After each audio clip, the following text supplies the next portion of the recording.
नारायण नारायण। आज का विषय है योग से जो सधता है वह नाम से सधता है। गृहस्थ आदमी को ऐसा नियम करना चाहिए कि जब कोई उससे कुछ मांगने आए तो वह उससे ना कहे। अपने पास जो हो उसमें से थोड़ा क्यों ना हो उसे दे। अन्न देने में तो कभी आगा पीछा ना करो। हाँ, पैसा देते समय ज़रूर अपनी परिस्थिति देखकर और उसका हेतु देखकर जितना वह मांगे उससे कुछ कम ही दे, लेकिन ना कहना अच्छा नहीं है। भिखारी से कभी अभद्र ना बोलें। हमारी नौकरी भी एक प्रकार से भीख ही है। भिक्षा मांगना बैरागी के लिए हीन कर्म नहीं है, लेकिन भिक्षा स्वार्थ के लिए ना हो। अपना पेट भर जाने के बाद बचे हुए अन्न का एक एक कण हम दूसरे को दें। बैरागी का तेज कभी छिपा नहीं रहता। अत्तर आदि लगाकर तेज लाना एक बात है, वैराग्य का तेज और बात है। वैराग्य के बिना सारा परमार्थ व्यर्थ है। संसार का स्वभाव समझ में आना यह ज्ञान की पहली सीढ़ी है। जो असत्य है उसे सत्य मानना यह अज्ञान है, अविद्या है।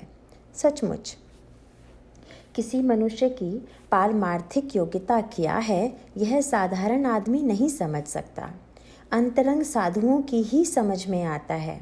अतः जब तक हम में वैसी दृष्टि नहीं आती तब तक हम किसी को दोष ना दें। अंतकाल में मनुष्य मन की किस अवस्था में जाता है उससे उसकी पारमार्थिक अवस्था का अनुमान किया जा सकता है। साधारण मनुष्य भी नाम की सहायता से ऊंची योग्यता को पहुंच सकता है, अर्थात वह समझ में आने के लिए हमें खुद नाम में डूब जाना चाहिए। नाम में बड़ी सामर्थ्य है, लेकिन उसका कोई अनुभव करके नहीं देखता तो क्या किया जाए।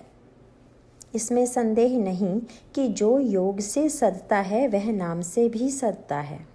यह निश्चित समझें कि जिसे नाम का चस्का लग गया उस पर राम ने कृपा की है, लेकिन नाम का चस्का लगने के लिए हमें सतत नाम लेना चाहिए। उसके लिए यही एक उपाय है।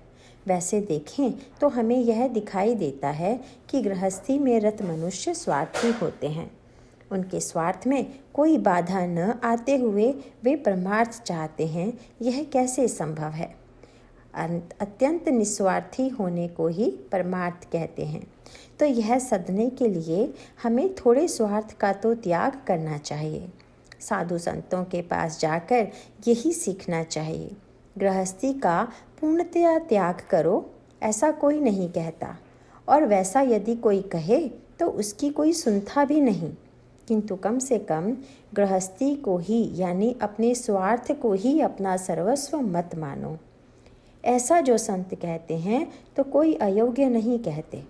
स्वार्थ कम होने के लिए वासना कम होनी चाहिए, और वासना कम होने के लिए भगवान के निकट जाना चाहिए।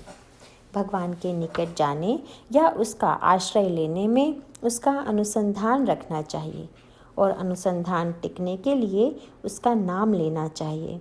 अतः तुम सदा नाम लेते रहो। नारायण नारायण।